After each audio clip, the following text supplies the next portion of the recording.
Struggling to stay focused while working from home? Stay tuned.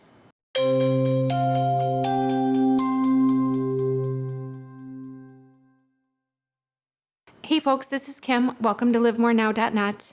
I recently started a work from home series, and I identified what I consider 3 key factors to successfully working from home. We already talked about creating a separate workspace from your personal life, how to stay engaged with your team, and today we're going to talk about how to stay productive and focused while working from home.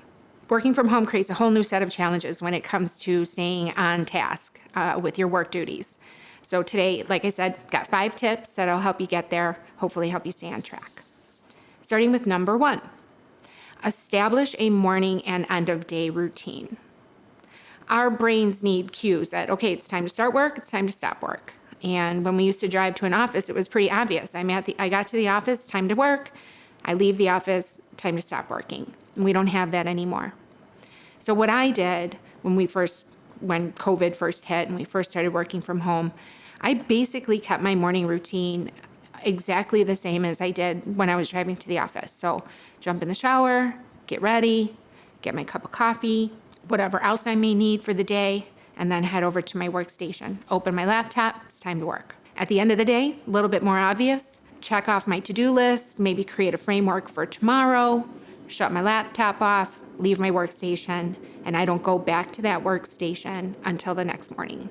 Number 2, plan your day ahead of time.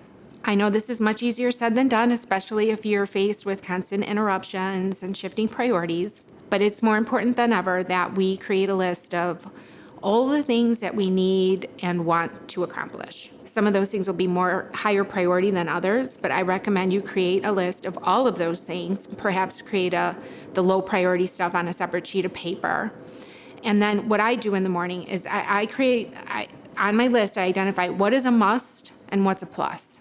What must I complete today? What's time sensitive, a deadline, whatever, and what would be a plus. So maybe once I've completed those musts, I can move on to some of the lower priority stuff, and that tells me that I've been on track all day. It also is going to help your boss know that you are on track all day. They can no longer see that you're working hard.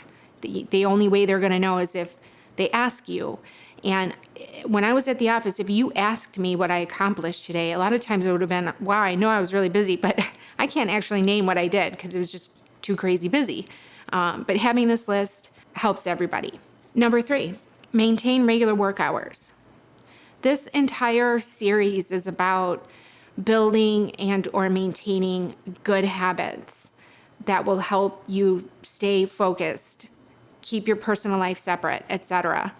The most simplest, perhaps obvious, but some days not so obvious, is to have set working hours. You start at this time, you end at that time. Now, of course, there's going to be things that come up, maybe an urgent matter, you have to work a little longer, maybe you have a doctor's appointment, you have to leave a little early, whatever that may be, but by far and away, your start and your end time should be as close to the same as possible. Number 4, take breaks at specific set times. Obviously, we all need to take a break once in a while just to get away from the desk and clear our heads. But working from home creates a new challenge because you could suffer from what's considered displaced productivity.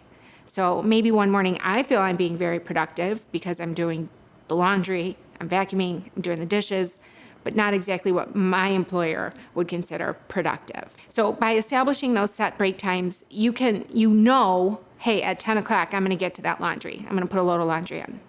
Or maybe you wanna catch the Ellen DeGeneres show.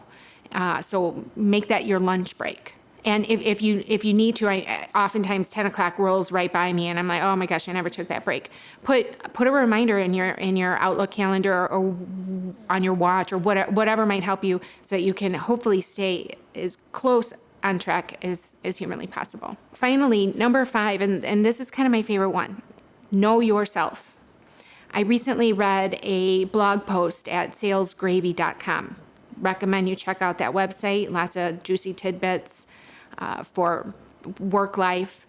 And this particular article talked about understanding your own energy peaks and dips. Now, I'm oversimplifying what the article is about. I posted a link in the description below so you can read the entire article. But by identifying our energy peaks and dips, we can kind of schedule what tasks we're going to do at what time throughout the day. According to the article, most people have energy peaks late morning and late afternoon. But whatever your times are, perhaps save some of the more challenging tasks, the stuff that requires your full attention for those energy peaks, and focus on some of the stuff that maybe you can do on autopilot during your energy dips. But again, whatever those times are for you, you're going to kind of have to dig in and figure that out for yourself. So there you have, folks. Those are my 5 tips to hopefully help you stay on track, focused, productive during your workday while we're all working from home, or at least a lot of us. If you have any other tips, comments, suggestions, I'd love to hear from you in the comment section below. And please click subscribe to receive updates. Thank you very much.